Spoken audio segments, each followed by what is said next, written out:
Episode 1245 से 1247 reborn in martial world. ये story मेरे चैनल एडिशन पर अपलोड कर दी गई है। चलिए शुरू करते हैं।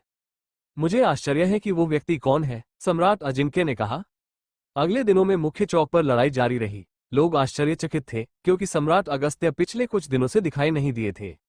बफर जोन के अंदर कहीं एक छोटे से कमरे में दक्ष ने अपनी आंखें खोली और खड़ा हो गया। उसके सामने काले कपड़े पहने एक व्यक्ति खड़ा था। सम्राट अगस्त्य, दक्ष ने कहा। दक्ष को विश्वास नहीं हुआ। वो सम्राट अगस्त्य के साथ क्यों था? देखो इन दिनों क्या हुआ है।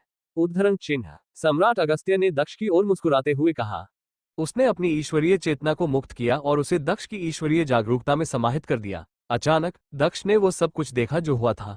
उसने यादों की जांच की और पाया कि किसी ने उसके खिलाफ साजिश रची थी। बूम! दक्ष की आंखों में ऊर्जा की भयानक रोशनी दिखाई दी। किसी ने उसके शिक्षक का अपमान किया था। उस बूढ़े आदमी ने उन्हें घुटने टेकने पर मजबूर किया था और उनसे खजाना चुरा लिया था और फिर उन्हें चुप रहने को कहा था। दक्ष ने अपनी ऊर्जा वापस ले ली और सम्राट अगस्त्य के सामने झुककर कहा, मेरे शिक्षक को बचाने के लिए मास्टर आपका बहुत बहुत धन्यवाद। दक्ष को याद आया कि जब सम्राट वेदांत और सम्राट अगस्त्य आए थे तो सम्राट अगस्त्य ने उसे विशेष रूप से देखा था। समस्या ये थी कि वह सम्राट अगस्त्य को नहीं जानता था। उसने उस पर इतना ध्यान क्यों दिया था? वो अब तक उसके साथ हुई हर बात को भी जानता था, जिसका मतलब था कि वो उसका पीछा कर रहा था। इसके अलावा सम्राट अगस्त्य ने उसके शिक्षक को एक गोली दी थी जिसकी कीमत शायद बहुत भयानक थी। उसने बिना किसी हिचकिचाहट के गोली सम्राट अजिंक्य को दे दी। दक्ष को इस सब पर संदेह था। सम्राट अगस्त्य ने पूछा, सेलेस्टियल धीवर पैलेस आपको नियंत्रित नहीं करता? वो उत्सुक था। दक्ष कुछ सेकंड के लिए चुप रहा, लेकिन अंत में उसने सिर हिलाया और कहा, वास्तव में वो मुझे नियंत्रित करने में कामयाब नहीं हुए। हाँ, बुरा नहीं है। मास्टर ऋषिकेश आपको नियंत्रित करने में कामयाब नहीं हुए, ये दुर्लभ है। सम्राट अगस्त्य ने हंसते हुए कहा। उसने कहा, इस तरह से चीजें आसान हो जाएंगी। दक्ष, तुम कुछ दिनों से सो रहे हो। 9 महान दिव्य महलों के बीच लड़ाई लगभग खत्म हो गई है। चलो वापस चलते हैं और देखते हैं। सम्राट अगस्त्य ने सकारात्मक रूप से कहा। दक्ष को समझ में नहीं आया। सम्राट अगस्त्य ने उसे बचाया था और अब वो उसे वापस भेजना चाहता था। मास्टर, मैं अब सेलेस्टियल धीवर पैलेस से दूर हूं। अगर मैं वापस गया तो क्या मुझे खुद को उनके हवाले नहीं करना पड़ेगा? ये बहुत बेवकूफी लगती है। दक्ष ने सीधे तौर पर कहा। सम्राट अगस्त्य ने हंसते हुए कहा, यह सामान्य बात है कि आप जाना नहीं चाहते हैं, लेकिन क्या आप युद्ध के मंच पर लड़ने की कोशिश नहीं करना चाहते हैं? युद्ध के मंच पर लड़ना? दक्ष ने सदमे में दोहराया। सम्राट अगस्त्य ने मुस्कुराते हुए कहा, हमारे पास ज्यादा समय नहीं है, इसलिए चलो चलते हैं। फिर वो दक्ष को लेकर चला गया। युद्ध मंच। इधर लड़ाई का अंत होने वाला था। सेलेस्टियल वर्धन पैलेस के युवा लोग सबसे ताकतवर साबित हो रहे थे। वेहान शायद पहले स्थान पर आने वाला था। उसके अलावा उसके 2 दोस्त भी शीर्ष 18 में रैंक करने वाले थे। सेलेस्टियल वर्धन पैलेस शायद अगले 10,000 वर्षों में छोटी दुनिया पर राज करने वाला था। सेलेस्टियल वर्धन पैलेस के अलावा मेडिसिनल किंग्स पैलेस ने भी अच्छा प्रदर्शन किया। उनके ज्यादातर योद्धा स्वर्गीय स्तर के शीर्ष योद्धा थे, इसलिए मेडिसिनल किंग्स पैलेस में अब तक शीर्ष 18 में 4 योद्धा थे। तीसरे समूह के बारे में ये संभवतः celestial palace of finishing thunder's या सेलेस्टियल धीवर पैलेस होगा। शेष लड़ाइयां इसका निर्धारण करेगी। सेलेस्टियल धीवर पैलेस की तरफ से एक व्यक्ति ब्लीचर्स की ओर चला गया। ये दक्ष था। निवेद को कुछ गड़बड़ महसूस हुई और उसने दक्ष की ओर देखा। वो आश्चर्यचकित था, लेकिन यह एक सुखद आश्चर्य था। निवेद ने कहा, दक्ष, तुम कहाँ चले गए थे? मास्टर, कोई मुझे मारना चाहता था। उसके बाद किसी ने उस पर हमला किया। मैं घायल हो गया था, इसलिए मुझे छिपने और ठीक होने की जरूरत थी। दक्ष ने कहा। निवेद ने सिर हिलाया। उसने दक्ष पर विश्वास किया। उसने उस रात दक्ष के कमरे में 2 सम्राटों की ऊर्जा को महसूस किया था। ये देखकर अच्छा लगा कि तुम ठीक हो, निवेद ने कहा। दक्ष सुरक्षित और स्वस्थ था, इसलिए वो स्पष्ट रूप से खुश था। उसने इसके बारे में बहुत अधिक नहीं सोचा। इसके बाद दक्ष युद्ध मंच की ओर मुड़ा। शुरू में 81 युद्ध मंच थे, लेकिन अब केवल 50 ही बचे थे। कई लोग मर चुके थे या घायल हो गए थे। दक्ष ने देखा कि मेडिसिनल किंग्स पैलेस से एक योद्धा लड़ रहा था। उसने उसे विंध्याचल में पहले भी देखा था, जब उसने नीरज को उकसाया था। वो बहुत शक्तिशाली था। उसने अभी अभी एंशिएंट सेलेस्टियल पैलेस के एक योद्धा को हराया था। लेकिन सम्राट अजिंक्य के साथ जो कुछ हुआ था, उसके कारण दक्ष मेडिसिनल किंग्स पैलेस के लोगों को ठंडी नजर से देख रहा था, खासकर भीड़ के बीच में मौजूद बूढ़े व्यक्ति को। यह वही था जिसे उसने सम्राट अगस्त्य की यादों में देखा था, जिसने सम्राट अजिंक्य की अंगूठी ली थी और उनका अपमान किया था। दक्ष गुस्से में दिख रहा था। उस बूढ़े आदमी ने महसूस किया कि दक्ष उसे घूर रहा था, इसलिए उसने अपना सिर घुमाया। वह हैरान था। जब उसने उसे आखिरी बार देखा था, तब वह युवक बेहोश था और एक सम्राट ने उसे ठीक करने के लिए कहा था। अब वो ठीक हो गया था। आश्चर्य की बात यह है कि वो व्यक्ति सेलेस्टियल धीवर पैलेस से था।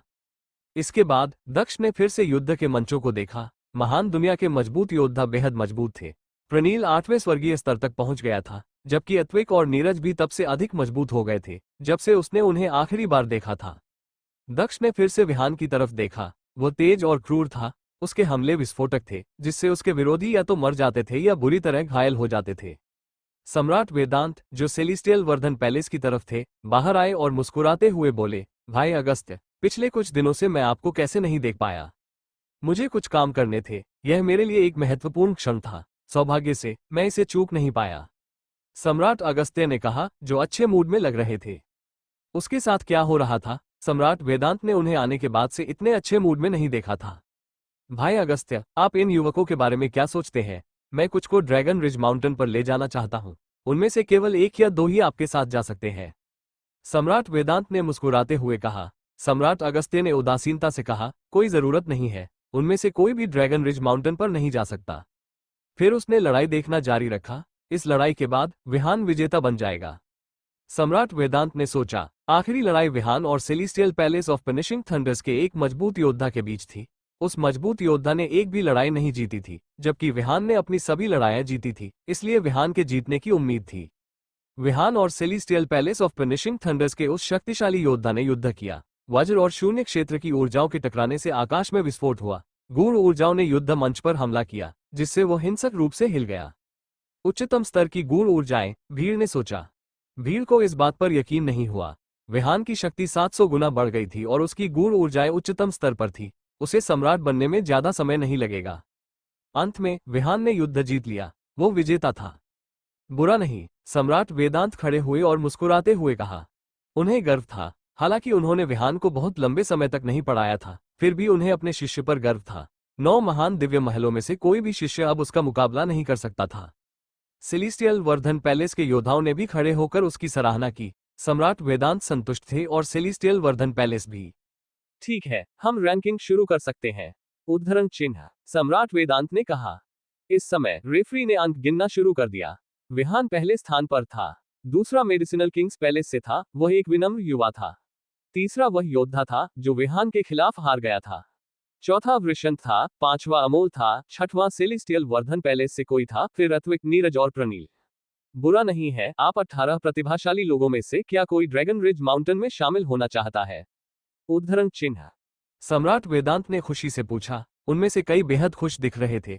सम्राट वेदांत उन्हें व्यक्तिगत रूप से आमंत्रित कर रहे थे। विहान के अलावा अन्य पहले से ही ड्रैगन रिज माउंटेन के सदस्य नहीं थे। हाँ मास्टर, उनमें से कई ने सम्राट वेदांत के सामने झुकते हुए कहा। रुको। उद्धरण चिन्ह। इसी समय किसी ने कहा। भीड़ ने पलटकर देखा कि दक्ष युद्ध मंच की ओर बढ़ रहा है। दक्ष, निवेद ने चिल्लाते हुए कहा। क्या दक्ष पागल था? क्या वो फिर से परेशानी खड़ी करने वाला था? क्या वो भूल गया था कि वो यह नहीं दिखा सकता कि वो कितना शक्तिशाली है? दक्ष, यहां वापस आओ, निवेद ने गुस्से से चिल्लाते हुए कहा। दक्ष धीरे से मुड़ा और मुस्कुराते हुए कहा, मास्टर, अमोल को युद्ध के मंच पर हमारा प्रतिनिधित्व करने का मौका मिला है, तो मैं क्यों नहीं? उद्धरण चिन्ह। जब निवेद ने दक्ष की मुस्कुराहट देखी तो वो आश्चर्यचकित हो गया। अमोल ने दक्ष को बर्फीले अंदाज में देखा। दक्ष ने युद्ध के मंच पर प्रवेश करने की हिम्मत कैसे की? इस समय अमोल ही हैरान नहीं था। अत्विक, नीरज, प्रनील और अन्य सभी उसे घूर रहे थे। उन्होंने देखा था कि विंध्याचल में दक्ष कितना आक्रामक था। हालांकि अब जब दक्ष मास्टर ऋषिकेश के नियंत्रण में था, तब भी वो यह अहंकार दिखा रहा था। दक्ष ने भीड़ की ओर देखा और उदासीनता से मुस्कुराया। सम्राट अगस्त्य ने उससे कहा था कि अगर वह भाग नहीं लेता है तो यह अफसोस की बात होगी। दक्ष ने शुरू में सेलेस्टियल धीवर पैलेस में छिपने और अधिक शक्तिशाली बनने का इरादा किया था, लेकिन सम्राट अगस्त्य, जो सम्राट वेदांत के साथ आए थे, ने उसे चिंता न करने के लिए कहा था। हालांकि दक्ष को अभी भी नहीं पता था कि सम्राट अगस्त्य कौन था, फिर भी उसकी सामाजिक स्थिति सम्राट वेदांत से कम नहीं हो सकती थी। दक्ष, नीचे उतरो, निवेद ने कहा। दक्ष बहुत आगे निकल गया था। मास्टर, नाराज मत होइए। मैं इस बात से क्रोधित हूं कि सेलेस्टियल धीवर पैलेस के योद्धा, जिन्होंने हमारा प्रतिनिधित्व किया, इतने घटिया है। उन्होंने हमारा अपमान किया। दक्ष ने निवेद से उदासीनता से मुस्कुराते हुए कहा। वो बिल्कुल आत्मविश्वासी और घमंडी लग रहा था। निवेद और भी अधिक परेशान लग रहा था। तनवीर और अन्य लोग भी परेशान थे। वे उन योद्धाओं के नियमों के बारे में जानते थे जो उनके द्वारा नियंत्रित थे। दक्ष उन नियमों का उल्लंघन कैसे कर रहा था? क्या मास्टर ऋषिकेश का जादू पर्याप्त शक्तिशाली नहीं रहा होगा? दक्ष ने सम्राट वेदांत की ओर देखा। मास्टर, क्या आप मुझे खुद को साबित करने के लिए कुछ मिनट दे सकते हैं? दक्ष ने सीधे तौर पर पूछा। भीड़ ने सम्राट वेदांत की ओर देखा। वह होशियार था। हर कोई जानता था कि सम्राट वेदांत इस तरह के अनुरोध को अस्वीकार नहीं कर सकते। कोई बात नहीं, सम्राट वेदांत ने मुस्कुराते हुए कहा। जैसा कि भीड़ ने सोचा था, वो मना नहीं कर सकते थे। इसके अलावा उनके पास मना करने का कोई कारण भी नहीं था। जब सेलेस्टियल धीवर पैलेस के सदस्यों ने ये सुना तो वे सभी उदास दिखे, विशेषकर निवेद। उसने अपना मान खो दिया था और अब ड्रैगन रिज माउंटेन को पता चल सकता था कि दक्ष कितना शक्तिशाली था। बहुत बहुत धन्यवाद मास्टर, दक्ष ने आदरपूर्वक झुककर और शानदार तरीके से मुस्कुराते हुए कहा। दक्ष ने भीड़ की ओर देखा, इससे पहले कि वह अपना ध्यान ग्रेट सेलेस्टियल पैलेस ऑफ थॉटनेस से आए लोगों की ओर मोड़ता। नीरज, दक्ष ने मजाकिया ढंग से मुस्कुराते हुए कहा। बदला एक ऐसा व्यंजन है जिसे ठंडा करके परोसा जाना सबसे अच्छा होता है। दक्ष ने सोचा, क्या ग्रेट सेलेस्टियल पैलेस ऑफ थॉटनेस इतना कमजोर है? क्या आपके पास भेजने के लिए मजबूत योद्धा नहीं थे? वो आदमी तो बस एक कचरा है। दक्ष ने उदासीनता से कहा। अब great celestial palace of thoughtness के योद्धाओं की बारी थी परेशान होने की। जब नीरज ने देखा कि दक्ष उसकी ओर आ रहा है तो वो तुरंत डर गया। वो पहले ही 2 बार दक्ष द्वारा अपमानित हो चुका था। अब आपके पास 2 विकल्प है, या तो आप ब्लीचर्स पर वापस चले जाएं या मैं आपको इतनी जोर से लात मारूंगा कि आप वापस उन ब्लीचर्स पर उड़ जाएंगे। दक्ष ने कहा। जब भीड़ ने सोचा कि नीरज अपनी सुनहरी पवित्र ऊर्जा के साथ दक्ष पर हमला करने जा रहा है, तब उन्होंने देखा कि नीरज इसके बजाय अपनी मुट्ठी बंद करके शांत रहा। उसके चेहरे की मांसपेशियां फड़कने लगी और वो क्रोधित दिखाई दिया, लेकिन वो स्थिर रहा। तुम आगे क्यों नहीं बढ़ रहे हो? दक्ष ने मजाक में पूछा। अंत में नीरज ने अपनी चमकदार सुनहरी पवित्र ऊर्जा जारी की और सुनहरी पवित्र ऊर्जा के एक कवच ने उसके शरीर को घेर लिया। भले ही नीरज दक्ष से डरता था, फिर भी उसे लड़ना था। दक्ष अचानक आगे कूद गया और शून्य क्षेत्र और हवा की गूढ़ ऊर्जा दोनों को संघनित कर दिया। उसने किसी कौशल या तकनीक का उपयोग नहीं किया, ये सिर्फ एक साधारण मुक्का था। नीरज, दक्ष ने कहा। नीरज ने दक्ष की राक्षसी आंखों में देखा और शाप देने वाली ऊर्जाओं ने उसे घेर लिया, जिससे उसकी जीवन ऊर्जा धीरे धीरे खत्म होने लगी। उसकी ईश्वरीय चेतना हिंसक रूप से हिल गई और साथ ही उसकी स्वर्ण पवित्र ऊर्जा भी हिल गई। बूम! दक्ष ने अपनी ऊर्जा को संघनित करना समाप्त किया और एक विशाल काली तलवार प्रकट हुई। इसके बाद उसने पृथ्वी और राक्षसी गूढ़ ऊर्जा को तलवार में संघनित किया। उसकी शक्ति भी 700 गुना बढ़ गई। उसकी विशाल तलवार ने नीरज का दम घोटना शुरू कर दिया। नीरज ने महसूस किया कि शाप और मृत्यु की ऊर्जा उस पर हावी हो गई है, जिससे वो हताश दिख रहा था। वो ठंडे पसीने से लथपथ था, लेकिन उसने दक्ष की ओर सुनहरी पवित्र ऊर्जा जारी करना जारी रखा। जब उनकी ऊर्जाएं आपस में मिली तो एक ध्वनि गूंजी, जिसके बाद नीरज घुटनों के बल गिर पड़ा और खून की खांसी करने लगा। जब उनकी ऊर्जाएं आपस में मिली तो एक ध्वनि गूंजी, जिसके बाद नीरज घुटनों के बल गिर पड़ा और खून की खांसी करने लगा। तुम अभी भी बहुत कमजोर हो, दक्ष ने कहा, नीरज को the great celestial palace of thoughtness के ब्लीचर्स की ओर लात मारते हुए। लक्षित ने आगे बढ़कर नीरज को पकड़ लिया। फिर उसने दक्ष की ओर बर्फ सी ठंडी ऊर्जा छोड़ी। दक्ष ने लक्षित को देखा और शांति से कहा, उस समय मैंने नीरज को अपमानित किया था और भले ही आप एक सम्राट हैं, फिर भी आपने मुझ पर हमला किया। अगर मैं योद्धा कहलाने के लायक नहीं हूं, तो मैं पूछता हूं कि the great celestial palace of thoughtness में कौन योद्धा कहलाने का हकदार है? साधना की दुनिया में ताकत सबसे महत्वपूर्ण चीज थी। लक्षित एक सम्राट था, इसलिए निश्चित रूप से वो दक्ष से अधिक शक्तिशाली था। जब लक्षित ने दक्ष की बात सुनी तो वो चुप रहा। सम्राट वेदांत वहां थे, इसलिए वो लापरवाही से काम नहीं कर सकता था, लेकिन किसी दिन वो निश्चित रूप से दक्ष को मार देगा। नीरज को दक्ष द्वारा 3 बार अपमानित किया जा चुका था, 2 बार छोटी दुनिया में और 1 बार बड़ी दुनिया में। The great celestial palace of thoughtness के सभी सदस्यों, अन्य दिव्य महलों के सदस्यों और ड्रैगन रिज माउंटेन के सदस्यों के सामने दक्ष की वजह से नीरज को फिर कभी ड्रैगन रिज माउंटेन में शामिल होने का अवसर नहीं मिलेगा। साथ ही दक्ष ने उसे घायल कर दिया था। दूसरे शब्दों में, उसने इस पल से उसकी इच्छा शक्ति को नष्ट कर दिया था। अब नीरज शायद ही कभी फिर से खुश हो। लक्षित और नीरज के अलावा सेलेस्टियल धीवर पैलेस से कोई भी दक्ष को इस तरह से व्यवहार करते हुए देखकर खुश नहीं था। निवेद दक्ष को हत्या की आंखों से घूर रहा था। दक्ष पहले ही नियंत्रण से बाहर आ चुका था, लेकिन उसे समझ में नहीं आ रहा था कि ऐसा क्यों हुआ। क्या उसके दूर रहने के दौरान उसके साथ कुछ हुआ था? हालांकि भले ही दक्ष मास्टर ऋषिकेश के नियंत्रण से मुक्त हो गया था, फिर भी वो वापस आ गया। क्या वो ड्रैगन रिज माउंटेन का ध्यान आकर्षित करने की कोशिश कर रहा था? क्या वो उन्हें प्रभावित करने के लिए अपनी जान जोखिम में डाल रहा था? इधर सम्राट वेदांत ने जब देखा कि दक्ष ने नीरज को आसानी से हरा दिया है तो वो हंस पड़े। फिर उन्होंने पूछा, भाई अगस्त्य, तुम उस लड़के के बारे में क्या सोचते हो? बहुत बढ़िया, उत्कृष्ट, अगस्त्य ने मुस्कुराते हुए कहा। उसे ये देखने की भी जरूरत नहीं थी कि दक्ष कितना शक्तिशाली था। उस लड़के की वजह से उसके शिक्षक, एक सम्राट ने मेडिसिनल किंग्स पैलेस के लोगों के सामने घुटने टेक दिए थे और उनसे उसकी जान बचाने की भीख मांगी थी। क्या वो इतनी भक्ति के साथ एक बुरा योद्धा हो सकता है? इधर सम्राट वेदांत ने सम्राट अगस्त्य को अजीब तरीके से देखा। उस आदमी ने अभी अभी उत्कृष्ट कहा था। दक्ष प्रतिभाशाली था और कमजोर नहीं था, लेकिन उसने यह नहीं दिखाया था कि वह वास्तव में कितना मजबूत था। सम्राट अगस्त्य ने ऐसा क्यों कहा था?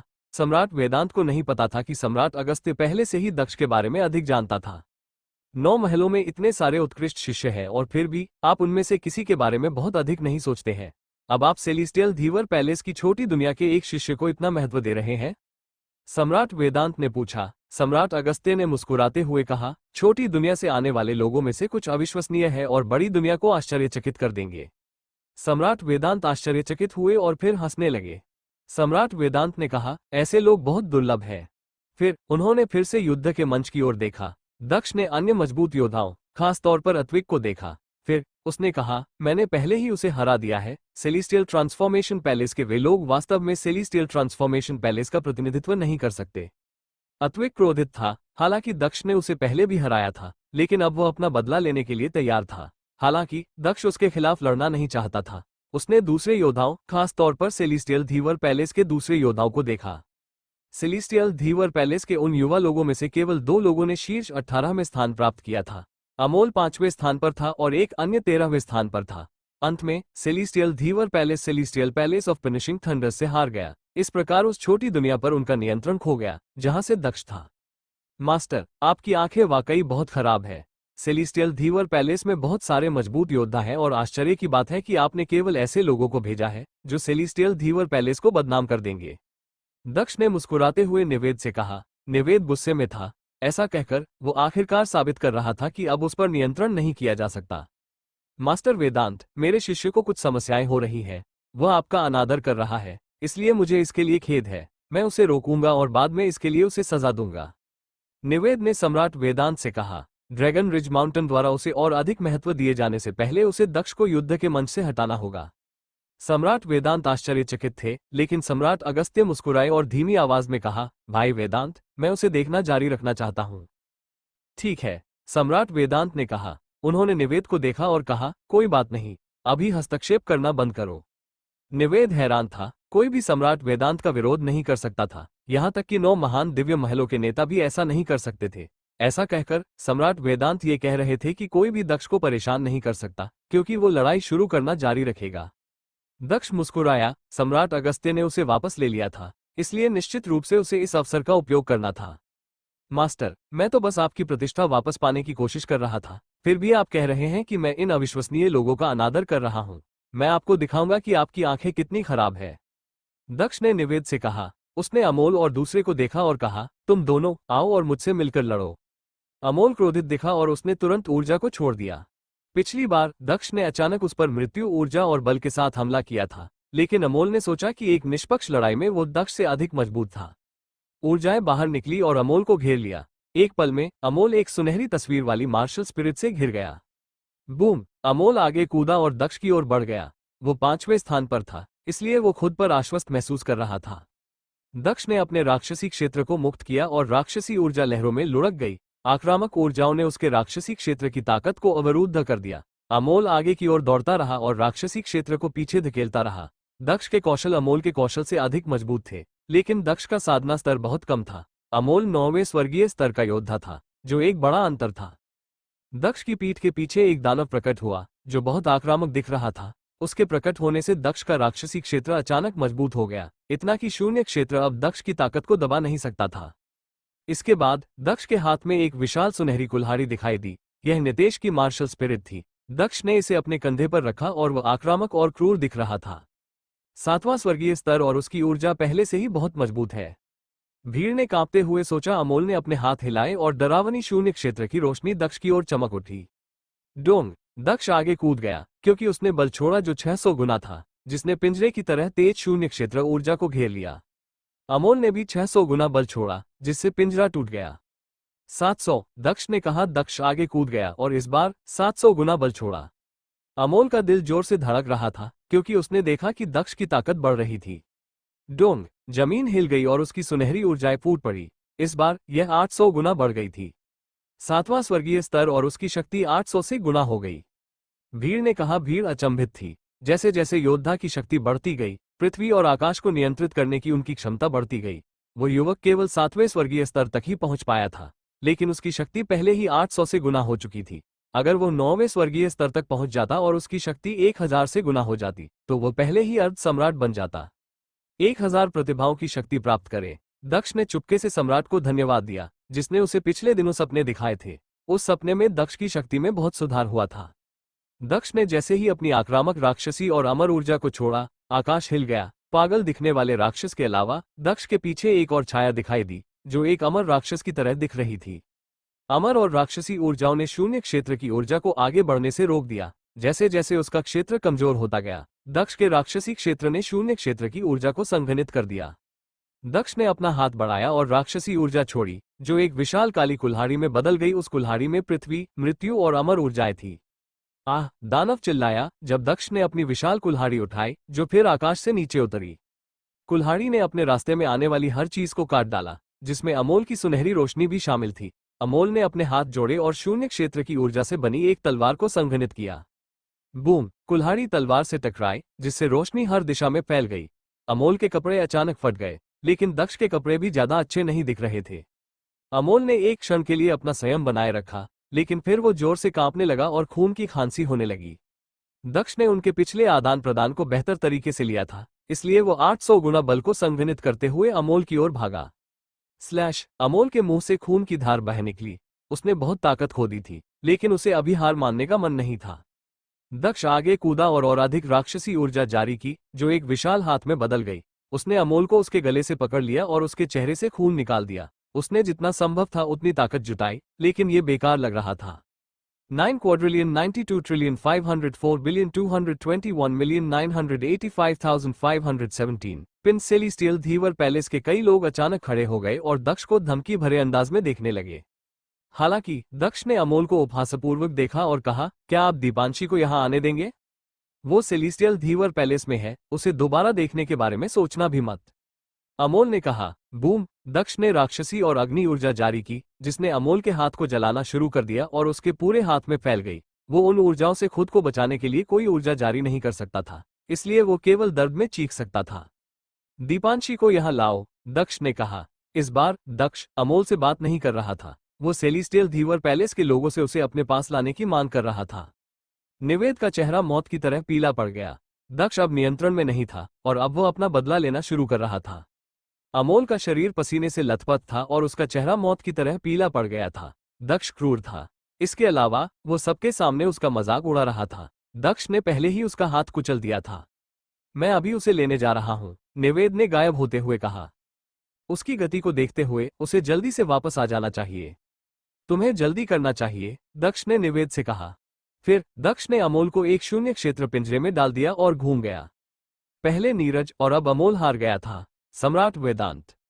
तनवीर ने खड़े होकर कहा। बैठ जाओ, दक्ष ने चिल्लाते हुए कहा। तनवीर ने भौहें सिकोड़ी। किसी ने कभी उस पर इस तरह नहीं चिल्लाया था।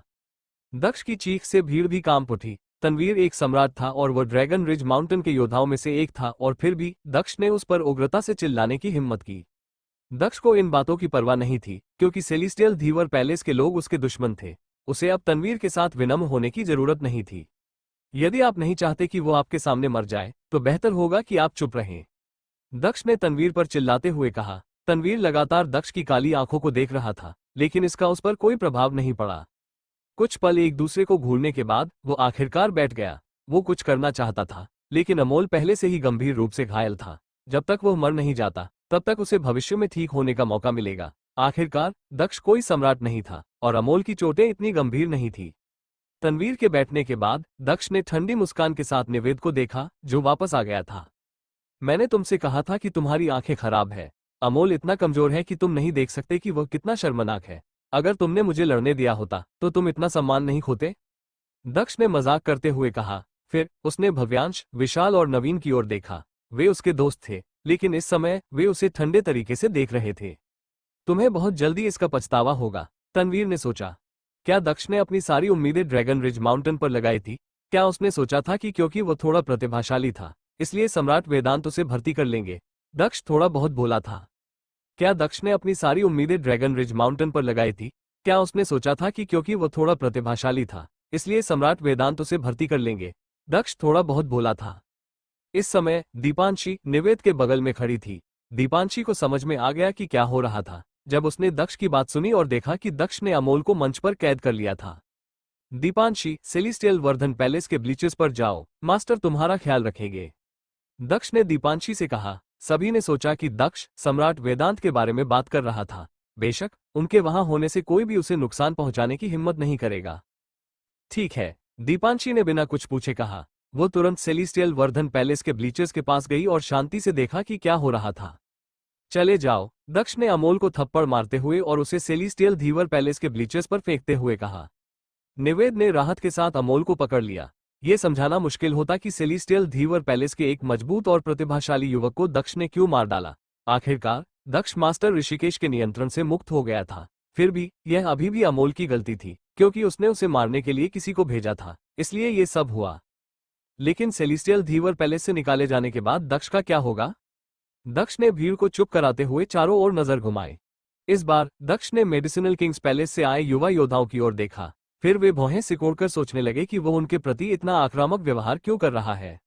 हालांकि उन्हें जल्दी ही एहसास हो गया कि वो उन्हें नहीं देख रहा था, वो वास्तव में उनके ब्लीचर्स में एक बूढ़े आदमी को देख रहा था, एक मध्यम स्तर का सम्राट। बूढ़े आदमी के बाल हवा में लहरा रहे थे। वो दक्ष की तरफ उदासीनता से देख रहा था। दक्ष ने उसकी तरफ इशारा करते हुए कहा, वो सामान बाहर निकालो। अरे, सब लोग हैरान थे, वो किस बारे में बात कर रहा था? दक्ष वो अंगूठी चाहता था जो सम्राट अजिंक्य ने उसे दी थी। बूढ़े आदमी ने दक्ष को उदासीनता से देखा। आश्चर्य की बात यह है कि 7वें स्वर्गीय स्तर के योद्धा दक्ष ने अंगूठी वापस मांगने की हिम्मत की। दक्ष बहुत बहादुर था। लेकिन क्या एक मध्यम स्तर का सम्राट एक अंगूठी निकाल सकता है क्योंकि एक स्वर्गीय योद्धा उससे ऐसा करने के लिए कह रहा है? इससे कोई फर्क नहीं पड़ता कि अंगूठी कीमती थी या नहीं, ये सब चेहरे की बात थी। अगर उसने वही किया जो दक्ष उससे मांग रहा था, तो लोग क्या सोचेंगे? बूढ़े आदमी ने शांति से कहा, जो कहा वो वापस ले लो। दक्ष की राक्षसी ऊर्जा अभी भी लहरों में घूम रही थी। वो 18 मजबूत योद्धाओं की ओर बढ़ा और उनमें से कुछ को अपनी ऊर्जा से धमकाया। मेडिसिनल किंग्स पैलेस के मजबूत युवा योद्धाओं में से 4 को शीर्ष 18 में स्थान मिला था, लेकिन फिर भी उनके पास सबसे अधिक अंक नहीं थे। मेडिसिनल किंग्स पैलेस के 4 मजबूत योद्धाओं में से एक दूसरे स्थान पर था। इसका मतलब है कि वो विहान से केवल एक बार हारा था। अबीर दूसरे स्थान पर था। दक्ष ने एक बल छोड़ा जो 800 से गुना था। हालांकि अबीर पीछे नहीं हटा, वो दक्ष की ओर एक बल के साथ चला जो 700 से गुना था। भीड़ ने देखा कि अबीर की आंखें धीरे धीरे हरी और पाश्विक हो गई। अबीर बहुत ताकतवर है, यहां तक कि विहान को भी उसे हराने के लिए बहुत ताकत का इस्तेमाल करना पड़ा। भले ही दक्ष ताकतवर है, फिर भी वो अबीर को नहीं हरा सकता। अगर दक्ष अबीर पर हमला करता है तो वह मर जाएगा। भीड़ ने सोचा, अबीर ही वो व्यक्ति था जिसने छोटी सी दुनिया में माधव की तारीफ की थी। एक हरी रोशनी चमक उठी और दक्ष की ईश्वरी चेतना पर हमला करने लगी। दक्ष की आंखें और भी गहरी हो गई क्योंकि भयानक मात्रा में राक्षसी और शापित ऊर्जा हरी रोशनी से टकराए। कितना मजबूत राक्षसी इरादा है, मेरी आंखों की ऊर्जा भी इसे नष्ट नहीं कर सकती, अबीर ने सोचा। फिर धीरे धीरे बेलों ने उसके शरीर को घेर लिया और वह एक पेड़ में बदल गया जिसके तने से आंखें चमक रही थी। बेलें सभी दिशाओं में घूमने लगी, जिसमें दक्ष की दिशा भी शामिल थी। दक्ष ने एक घातक दानव पंच छोड़ा जिसे उसने संघनित बल में बदल दिया था। बेलें टूट गई, लेकिन कुछ बीज दक्ष की ओर उछल पड़े। हवा, अबीर ने कहा। वे बीज हवा के साथ दक्ष की ओर बढ़े, पहले से भी ज्यादा तेजी से। आग, दक्ष ने कहा। दक्ष ने दानव अग्नि छोड़ी। बीज उसके पास पहुंचे, उसके शरीर पर आक्रमण करने और बाहर निकलने की कोशिश कर रहे थे। हालांकि दक्ष की दानव अग्नि भी बेहद आक्रामक थी। कई बीज जलकर राख हो गए। दानव अग्नि, दक्ष पहले से ही कई प्रकार की गूढ़ ऊर्जाओं को जानता है। भीड़ ने सोचा, शून्य क्षेत्र, दानव अग्नि, शाप, मृत्यु, अमर। मुझे ये लड़ाई जल्दी खत्म करनी होगी, दक्ष ने सोचा। अबीर खतरनाक था और उन बीजों के खिलाफ मुकाबला करने के बाद दक्ष उसे कम नहीं आंकेगा। दक्ष ने शून्य क्षेत्र और हवा की ऊर्जा को छोड़ा जिसने उसके शरीर को घेर लिया। इसी समय उसकी पीठ से चांदी के पंख दिखाई दिए। बज, दक्ष अविश्वसनीय गति से आगे कूद गया। स्लैश, आसमान में एक रोशनी फैल गई। अबीर ने एक बेल राजा को छोड़ा और एक मजबूत शाखा दक्ष की तलवार से बचाव के लिए आगे बढ़ी। जब वे टकराए तो आसमान हिल गया, लेकिन इसके बाद बेलें फट गई। अबीर ने दक्ष की गति से मेल खान की कोशिश करने के लिए और अधिक वायु गूढ़ ऊर्जाएं जारी की। उनकी वायु गूढ़ ऊर्जाएं 9वें स्तर की थी, लेकिन दक्ष ने कई प्रकार की गूढ़ ऊर्जाओं का उपयोग किया, इसलिए वे व्यवहारिक रूप से बराबर थी। गति के अलावा दक्ष की तलवार तकनीक भी भयानक रूप से मजबूत थी। एक और तलवार आसमान में फैल गई। दक्ष ने विंड थंडर लेकरेशन, वीरान क्षणा और निर्वाणा शून्य डिस्ट्रक्शन तलवार के हमलों का इस्तेमाल किया। उसके लगातार हमले से बैलें टूटती रहीं, जिससे अबीर बुरी स्थिति में आ गया। आसमान में चमकदार चांदी की रोशनी फैल गई और अनगिनत तलवारें एकत्रित होकर जाल बनाने लगीं। अबीर उस कदम को उठाने की हिम्मत नहीं जुटा पाया, इसलिए उसने पीछे हटना शुरू कर दिया। अबीर पीछे की ओर बढ़ता रहा, जब तक कि वो सीढ़ियों तक नहीं पहुंच गया, जो उसके समूह के ब्लीचर्स को युद्ध मंच से जोड़ती थी। उसके समूह के 3 अन्य लोग भी वहां मौजूद थे। अबीर ने अचानक पीछे हटना बंद कर दिया और भी अधिक बेल ऊर्जा जारी की। दक्ष बहुत तेज था, क्योंकि उसने अंतिम धक्का आगे बढ़ाया। दक्ष की आंखों में 9 पाताल लोकों का स्रोत दिखाई दिया, और जैसे ही वो करीब पहुंचा, उसने 9 पाताल लोकों का गीत गाना शुरू कर दिया। बूम बूम, बेल की मार्शल स्पिरिट टूट गई। अबीर ने दक्ष को मारने का मौका खो दिया था। अब दक्ष उसकी आत्मा पर हमला कर रहा था, जिससे उसकी आंखों से थोड़ा खून टपक रहा था। सावधान रहो, किसी ने अबीर को चिल्लाकर कहा। अबीर ने आकाश से उतरती हुई भयानक तलवार ऊर्जा को महसूस किया, इसलिए उसने खुद को बेलों के एक कोकुन में लपेट लिया। फिर वो एक कोकुन में बदल गया। जैसे ही तलवार उस पर गिरी, इन सभी तैयारियों के बावजूद वो फिर भी उड़ गया। कोकुन में एक बड़ा छेद दिखाई दिया था और दक्ष की तलवार अंदर फंस गई थी। अबीर को दूर धकेल दिया गया और अपने 3 साथी शिष्यों के पीछे ब्लीचर्स की दीवार से टकराया। दक्ष रुका नहीं, वो आगे बढ़ता रहा। उसके पैरों में 800 गुना बल लगा हुआ था। बूम, मेडिसिनल किंग्स पैलेस से 3 अन्य योद्धाओं ने बल छोड़ा। वे लड़ने के लिए तैयार हो रहे थे, खासकर सबसे मजबूत योद्धा। पीछे हटो, बूढ़े आदमी ने योद्धाओं से चिल्लाकर कहा। मेडिसिनल किंग्स पैलेस से एक शक्तिशाली सम्राट अपने शिष्यों को भाग जाने के लिए कह रहा था। उसे पता था कि दक्ष अब कितना शक्तिशाली हो गया है, और वो अपने किसी भी शिष्य को खोना नहीं चाहता था। चलो चले, बीच में खड़े मजबूत योद्धा ने कहा। दक्ष की तलवार से किसी की मौत नहीं हुई, बल्कि वह युद्ध के मंच पर गिर गई, जिससे एक विशाल दरार बन गई। दक्ष बहुत दूर नहीं जाना चाहता था, क्योंकि सम्राट अगस्त्य की उसकी रक्षा करने की एक सीमा थी, इसलिए उसने उनका और पीछा नहीं किया। हर कोई उन दोनों को देख रहा था। आखिर दक्ष बूढ़े आदमी से क्या चाहता था? दक्ष ने बूढ़े आदमी को देखा और कहा, किसी दिन मैं मेडिसिनल किंग्स पैलेस में आऊंगा और मैं आपको ये सब पछतावा करवाऊंगा। वो मेडिसिनल किंग्स पैलेस के लोगों के सामने इतना अहंकारपूर्ण व्यवहार कैसे कर सकता है? भीड़ ने सोचा। बूढ़े आदमी ने शांति से कहा, चलो इंतजार करते हैं और देखते हैं कि क्या तुम उस समय भी जीवित रहोगे। उसे वास्तव में युवा लोगों की परवाह नहीं थी। दक्ष ने उसे आखिरी बार घूर कर देखा, फिर उसने पलटकर सम्राट वेदांत की ओर देखा। मास्टर, मैं उनकी तुलना में कितना मजबूत हूं? दक्ष ने शांति से पूछा। वो अब घमंडी नहीं लग रहा था, लेकिन वो आत्मविश्वास से भरा हुआ लग रहा था। भीड़ ने अनुमान लगाया कि दक्ष सिर्फ ड्रैगन रिज माउंटेन द्वारा स्वीकार किए जाने की कोशिश कर रहा था, लेकिन दक्ष को इसकी परवाह नहीं थी। उसे यकीन था कि सम्राट अगस्त्य के पास उसके लिए कुछ और ही योजनाएं थी। अगर सम्राट अगस्त्य उसे कहीं भी ले जाना चाहे, तो दक्ष मना नहीं करेगा। दरअसल दक्ष, भव्यांश और अन्य लोगों की वजह से सम्राट वेदांत से यह सवाल पूछ रहा था। ड्रैगन रिज माउंटेन इस क्षेत्र का शासक था। सम्राट वेदांत, भव्यांश और अन्य लोगों के भाग्य को बदल सकते थे। सब लोग सम्राट वेदांत की ओर देखने लगे। सम्राट वेदांत ने दक्ष को देखा और सौम्य तरीके से मुस्कुराते हुए कहा, आप काफी प्रतिभाशाली हैं, लेकिन आप युवा और अभिमानी हैं। काचा, सेलेस्टियल धीवर पैलेस की तरफ तनवीर ने अपनी मुठियां भींच ली और ठंडी मुस्कान दी। जैसा उसने सोचा था, ड्रैगन रिज माउंटेन ने दक्ष को मना कर दिया था। मेडिसिनल किंग्स पैलेस का बूढ़ा आदमी हंसा और सोचा, दक्ष बर्बाद हो गया है।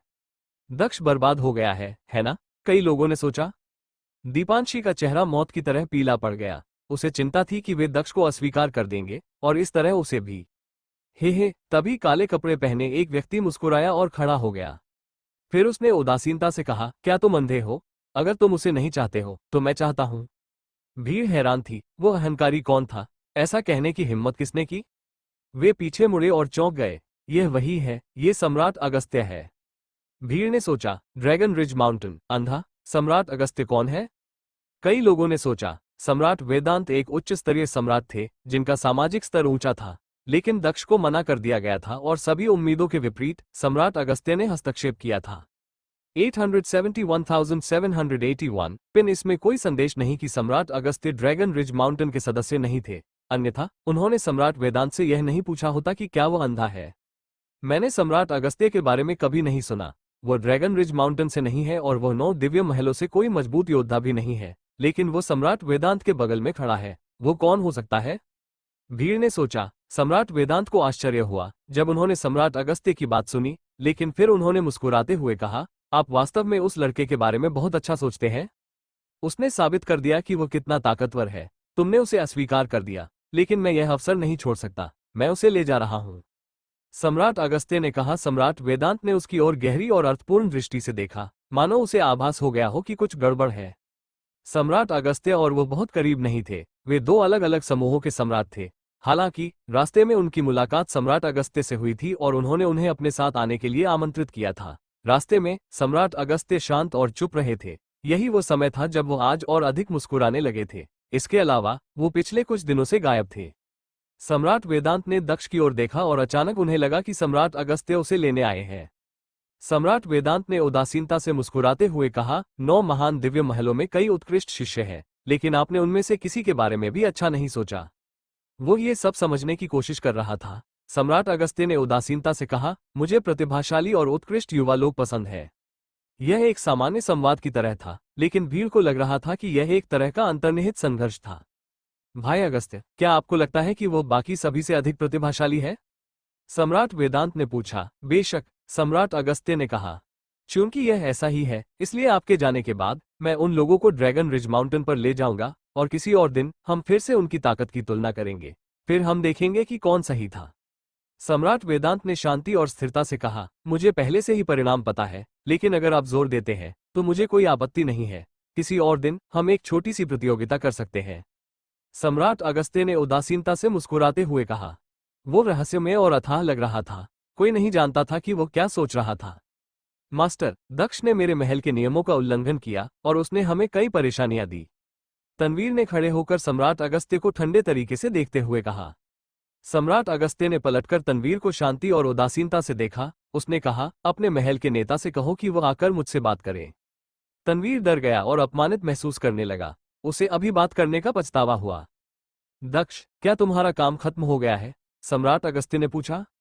दक्ष का काम अभी खत्म नहीं हुआ था। भव्यांश और अन्य अभी भी मास्टर ऋषिकेश के नियंत्रण में थे, लेकिन वह यह नहीं कह सकता था। सम्राट अगस्त्य उसे दूर ले जा रहे थे। ये पहले से ही एक बड़ी बात थी। इसके अलावा उसने पहले ही कई लोगों को नाराज कर दिया था। सम्राट वेदांत, सेलेस्टियल धीवर पैलेस, मेडिसिनल किंग्स पैलेस और इसी तरह। अब हर कोई उससे अपनी नफरत सम्राट अगस्त्य पर थोप देगा। अगर उसने सम्राट अगस्त्य से अपने दोस्तों के बारे में पूछने के लिए कहा तो स्थिति अराजक हो सकती है।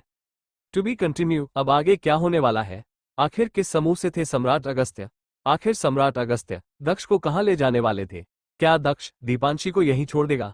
आपको क्या लगता है, क्या होंगे इन सभी सवालों के जवाब? हमें कमेंट बॉक्स में कमेंट करके जरूर बताएं और सभी सवालों के जवाब जानने के लिए सुनते रहिए रिबॉन इन मार्शल वर्ल्ड, सिर्फ मेरे चैनल एडिशन पर। और सब्सक्राइब जरूर से करें, लाइक करें, शेयर करें और कमेंट करें।